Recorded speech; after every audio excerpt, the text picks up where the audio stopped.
जय हिंद फ्रेंड्स। आज हम सॉल्व करेंगे अग्निवीर टेक्निकल के साइंस के इंपॉर्टेंट क्वेश्चंस, जिसमें हम फिजिक्स और केमिस्ट्री दोनों के क्वेश्चंस सॉल्व करेंगे। तो कॉपी पेन लेकर रेडी हो जाइए और इन क्वेश्चनों को मेरे साथ साथ सॉल्व कीजिए। लेकिन उससे पहले अगर आप चैनल पर अभी भी नए हो तो सब्सक्राइब करना ना भूलें और नोटिफिकेशन बेल को भी प्रेस करना ना भूलें, ताकि लेटेस्ट अपडेट आपको मिलती रहे। चलिए हम क्वेश्चन देख लेते हैं फ्रेंड्स। यहाँ पर क्वेश्चन नंबर फर्स्ट है, गुरुत्वाकर्षण बल की आपेक्षिक प्रबलता का मान कितना होता है? What is the value of relative strength of gravitational force? तो गुरुत्वाकर्षण बल की जो आपेक्षिक प्रबलता है फ्रेंड्स, वो यहाँ पर पूछी है। तो मैं आपको बता दूँ, सबसे जो स्ट्रॉन्ग फोर्स होता है वो होता है न्यूक्लियर का फोर्स, उसके बाद आता है इलेक्ट्रोमैग्नेटिक फोर्स, और उसके बाद आता है वीक न्यूक्लियर फोर्स, और सबसे कम वैल्यू किसकी होती है? ग्रेविटेशनल फोर्स की। मतलब जो प्रबलता है सबसे कम किसकी होती है? गुरुत्वाकर्षण बल की होती है। ये आपको याद रखना है। कभी कभी क्वेश्चन इनके ऊपर भी आ सकते हैं कि सबसे स्ट्रॉन्गेस्ट जो फोर्स है वो इन सभी में से कौन सा, ये क्वेश्चन बन सकता है। आगे मैं आपको वैल्यू बता देती हूँ कि जो स्ट्रॉन्ग फोर्स है न्यूक्लियर फोर्स, इसकी वैल्यू लगभग 1 होती है। इलेक्ट्रोमैग्नेटिक जो फोर्स है उसकी 1/137 लगभग होती है।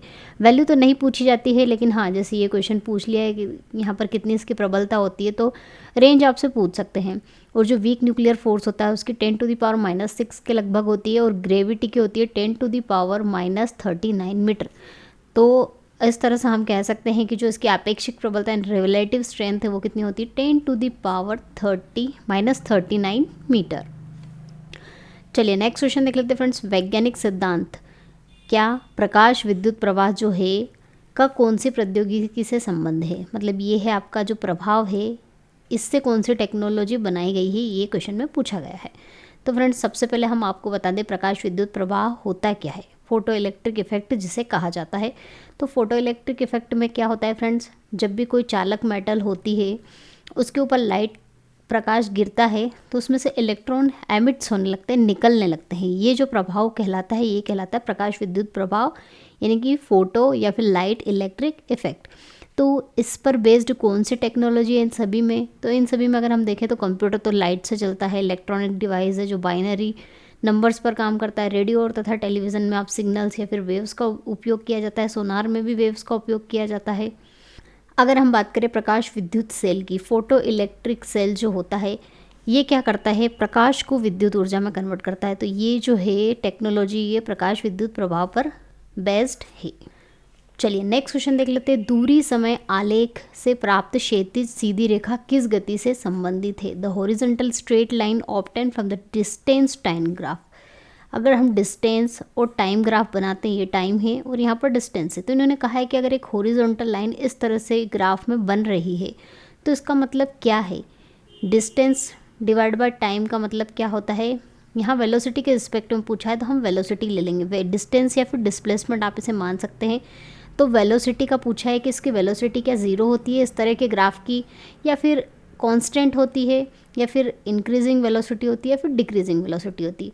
तो फ्रेंड्स अगर हम इस तरह से हॉरिजॉन्टल लाइन ड्रॉ कर रहे हैं, उसका मतलब ये है कि इसकी जो डिस्टेंस है वो तो फिक्स हो गई है।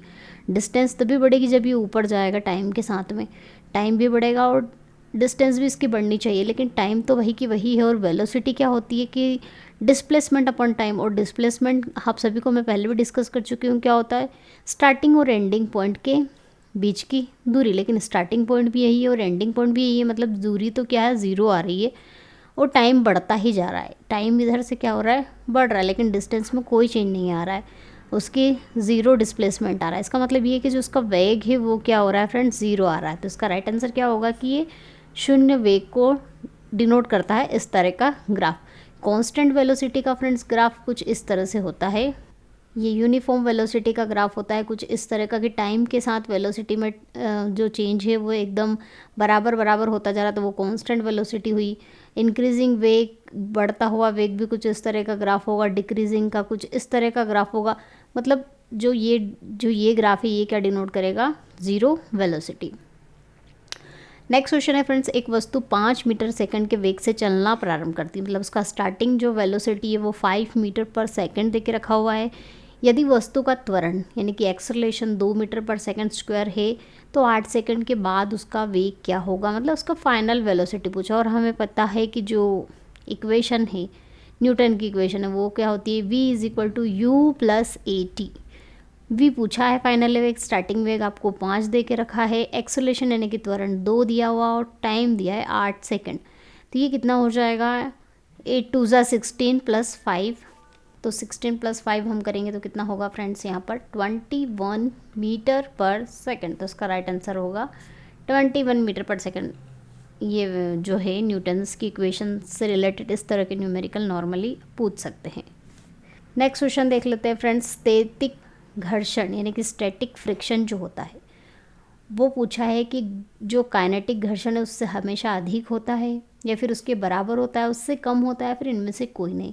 तो फ्रेंड्स स्टैटिक फ्रिक्शन की जो वैल्यू होती है वो ऑलवेज काइनेटिक फ्रिक्शन यानी कि गतिज घर्षण से अधिक होती है। तो उसका राइट आंसर होगा फर्स्ट, ये आपको याद रखना है। चलिए नेक्स्ट क्वेश्चन देख लेते हैं फ्रेंड्स, जी का मान सबसे अधिकतम कहाँ पर होता है, where is the value of G maximum. तो फ्रेंड्स ये बहुत कंफ्यूजिंग क्वेश्चन है।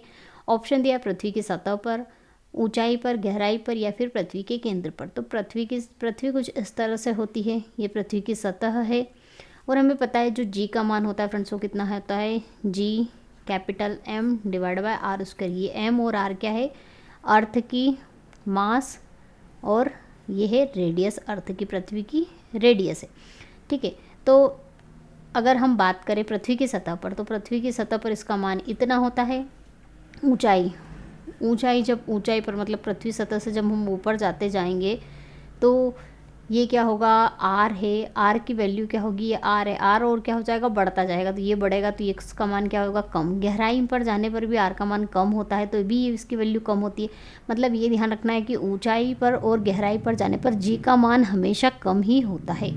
और केंद्र पर ये क्वेश्चन पूछा जाता है कि पृथ्वी के केंद्र पर जी का मान कितना होता है, तो हमेशा याद रखना आपको 0 होता है, क्योंकि केंद्र पर रेडियस 0 हो जाएगी तो जी का मान भी कितना हो जाएगा, 0। तो ये इस रिलेशन से आप इन सब जो कंसेप्ट है उनको याद रख सकते हैं। अब बात आती है पृथ्वी की सतह पर, तो पृथ्वी की सतह पर ही सबसे ज़्यादा इसका मान होता है, अधिकतम होता है। तो उसका राइट आंसर होगा ऑप्शन फर्स्ट। और सतह पर भी एक क्वेश्चन ये भी पूछा जाता है कि पोल्स यानी कि ध्रुव या फिर इक्वेटर, इन दोनों में सबसे ज़्यादा कहाँ पर होता है। तो फ्रेंड्स पोल्स पर जो रेडियस होती है वो कम होती है और इक्वेटर पर रेडियस ज़्यादा होती है। तो रेडियस पोल्स पर कम होगी इसलिए जी का मान इक्वेटर की कंपैरिजन में पोल्स यानी कि ध्रुवों पर ज़्यादा होगा। तो कहाँ पर ज़्यादा होता है जी का मान, पोल्स पर। ये क्वेश्चन भी आपको याद रखना है, जी के रिस्पेक्ट में ये इतने क्वेश्चन बन सकते हैं। नेक्स्ट क्वेश्चन है, किसी बहते हुए द्रव की ऊर्जा होती है, the energy of a flowing fluid is. केवल उसमें दाब ऊर्जा प्रेशर एनर्जी होती है, केवल उसमें काइनेटिक एनर्जी गतिज ऊर्जा होती है, या फिर उसमें पोटेंशियल यानी कि स्थितिज ऊर्जा होती है, या फिर उपरोक्त सारी एनर्जी उसमें होती है। तो फ्रेंड जब भी बहता है पानी या फिर द्रव तो उसमें ये सारी एनर्जी होती है, क्योंकि वो गति कर रहा है तो गतिज ऊर्जा भी होगी, स्थितिज ऊर्जा भी उसमें होती है और दाब भी, प्रेशर भी उसमें अप्लाई होता है, तो सारी ऊर्जा होती है। तो इसका राइट आंसर होगा ऑप्शन 4। चलिए नेक्स्ट क्वेश्चन देखते हैं फ्रेंड्स, प्राथमिक रंग कौन कौन से होते हैं, what are the primary colours. तो फ्रेंड्स प्राइमरी कलर्स बहुत कंफ्यूजिंग है। इसमें थोड़ा कन्फ्यूज़न ये है कि लाल हरा नीला होगा या लाल पीला नीला। तो मेरे ख्याल से इसका जो राइट आंसर है वो होगा लाल पीला और नीला, रेड येलो और ब्लू।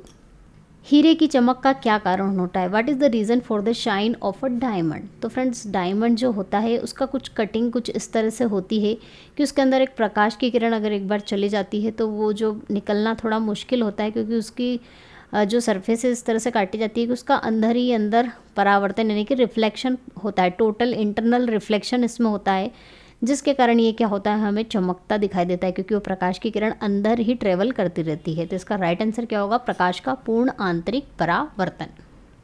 नेक्स्ट है फ्रेंड्स, प्रकाश और ध्वनि में से किसकी गति अधिक होती है, which one has a more speed between light and sound.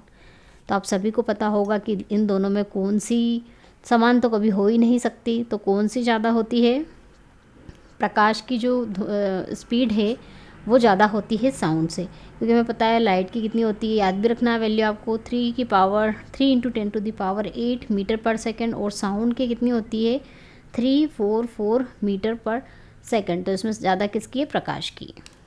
ये वैल्यूज़ भी कभी कभी एग्जाम में पूछी जाती है तो इनको आपको याद रखना है।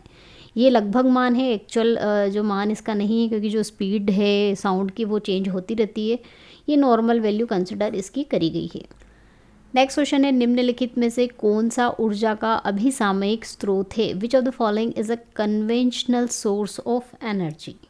मतलब परंपरागत जो स्रोत है वो आपसे यहाँ पर पूछा है। और फ्रेंड्स ये क्वेश्चन जो 13 नवंबर को अग्निवीर टेक्निकल का पेपर हुआ है उसमें पूछा भी था कि जो परंपरागत स्रोत है या फिर कन्वेंशनल सोर्स ऑफ एनर्जी कौन कौन से हैं, ऑप्शन दिए थे और उसमें से पूछा था।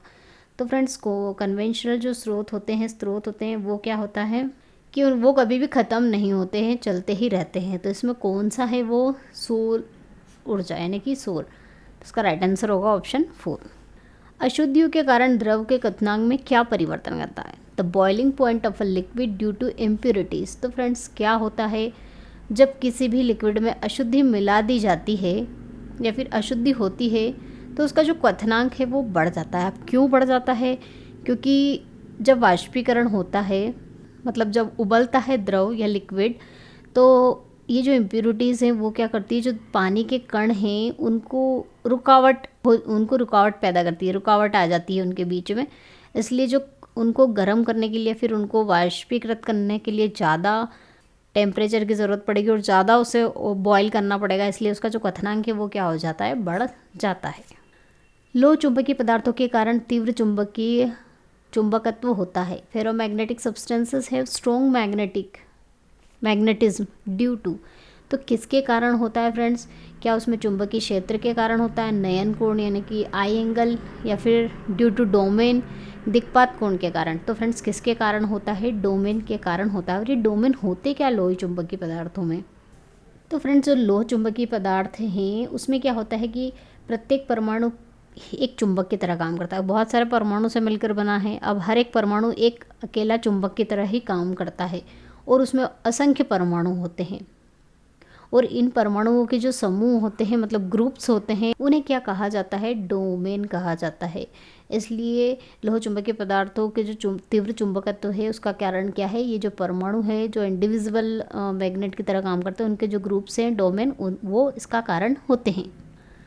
इलेक्ट्रॉन वोल्ट द्वारा मापा जाता है। इलेक्ट्रॉन वोल्ट ये किसकी इकाई है फ्रेंड्स? यूनिट से रिलेटेड क्वेश्चन यानी कि ऐसा यूनिट या फिर नॉर्मल यूनिट से रिलेटेड क्वेश्चन एक पक्का एग्जाम में आपका आता ही है। इलेक्ट्रॉन वोल्ट ये जो क्वेश्चन है कोई पढ़ता नहीं है, लेकिन इंपॉर्टेंट क्वेश्चन है, भूल जाते हैं पढ़ना, क्योंकि सब इंपॉर्टेंट ऐसा यूनिट्स पढ़ लेते हैं लेकिन इलेक्ट्रॉन वोल्ट को भूल जाते हैं। तो इलेक्ट्रॉन वोल्ट फ्रेंड्स किसकी है? ये ऊर्जा यानी कि एनर्जी की है। कौन सी एनर्जी की यूनिट होती है इलेक्ट्रॉन वोल्ट? तो फ्रेंड्स ये क्या होता है? तो फ्रेंड्स ये एनर्जी की वो क्वांटिटी होती है, वो मात्रा होती है जो एक इलेक्ट्रॉन द्वारा निर्मात में यानी कि वैक्यूम में 1 वोल्ट का विभवांतर पार करने में प्राप्त की जाती है। मतलब 1 वोल्ट का जो विभवांतर है उसे प्राप्त करने के लिए वैक्यूम में जो 1 वोल्ट का विभवांतर उसे पार करने के लिए जितनी ऊर्जा की आवश्यकता होती है उसे कहा जाता है इलेक्ट्रॉन वोल्ट एनर्जी। तो ये किसकी यूनिट है फ्रेंड्स? एनर्जी यानी कि ऊर्जा की। विद्युत बल्ब के भीतर निर्वात होता है, वायु भरी रहती है, आर्गन गैस भरी रहती है, फिर हाइड्रोजन गैस भरी रहती है? तो फ्रेंड्स विद्युत बल्ब के अंदर कौन सी गैस भरी जाती है? आर्गन गैस भरी जाती है। चलिए फ्रेंड्स यहाँ से हम केमिस्ट्री के क्वेश्चन स्टार्ट करते हैं। CO2H में आपको कार्बन, ऑक्सीजन और हाइड्रोजन के परमाणुओं का अनुपात बताना है। तो कार्बन का यहाँ पर 1 है, ऑक्सीजन के 2 हैं और हाइड्रोजन का भी 1 है। तो इनका जो अनुपात है फ्रेंड्स वो कितना निकला? 1:2:1। नेक्स्ट क्वेश्चन देख लेते हैं फ्रेंड्स। इलेक्ट्रॉन जैसे छोटे कणों की स्थिति तथा वेग का युगपत निर्धारण नहीं किया जा सकता, यह कथन किसका है? The position and velocity of small particles like electrons can not be determined simultaneously is the statement of. तो ये किसका स्टेटमेंट? अगर आपने पढ़ा होगा केमिस्ट्री में तो ये किसका है? हाइजेनबर्ग की अनिश्चितता का सिद्धांत कहलाता है। तो इसका राइट आंसर होगा ऑप्शन फर्स्ट। पाउली का तो आपने पढ़ा होगा, इलेक्ट्रॉन को फील करने के लिए होता है। अफबाउ का सिद्धांत भी इलेक्ट्रॉनों को कक्षा में भरने का दिया जाता है। और इलेक्ट्रॉन के तरंग प्रकृति की डी ब्रोगली धारणा भी उससे रिलेटेड है, लेकिन ये जो है ये किससे है? हाइजेनबर्ग का है। सबसे दुर्बल अम्ल कौन सा है? द वीकेस्ट जो एसिड है वो पूछा है इन सभी में। तो फ्रेंड्स अगर हम इन सभी एसिड्स को देखें तो इनमें सभी में क्या जुड़ा हुआ है हाइड्रोजन के साथ? फ्लोरीन, ब्रोमीन, क्लोरीन और आयोडीन। ये क्या है? हैलोजन है। तो फ्रेंड्स हैलोजन जब हाइड्रोजन के साथ जुड़ते हैं, इनमें जब एसिड बनते हैं वो वीक से स्ट्रॉन्ग किस तरह से बनते हैं वो मैं आपको यहाँ पर बता देती हूँ। इनमें जो हाइड्रोजन और हैलोजन के बीच में जो बंध होता है, बॉन्डिंग होती है, वो जितना ज़्यादा लंबा होता है उसकी जो बॉन्डिंग एनर्जी यानी कि जो बंधन ऊर्जा है उतनी ही क्या होती है, कम होती है। तो जितना ज़्यादा लंबा होगा बॉन्डिंग एनर्जी उतनी कम होगी और एसिड उतना ही क्या होगा, स्ट्रॉन्ग होगा। तो इन सभी में अगर हम ध्यान से देखें तो जो H और F है इसका जो बॉन्ड है वो क्या है, सबसे कम है।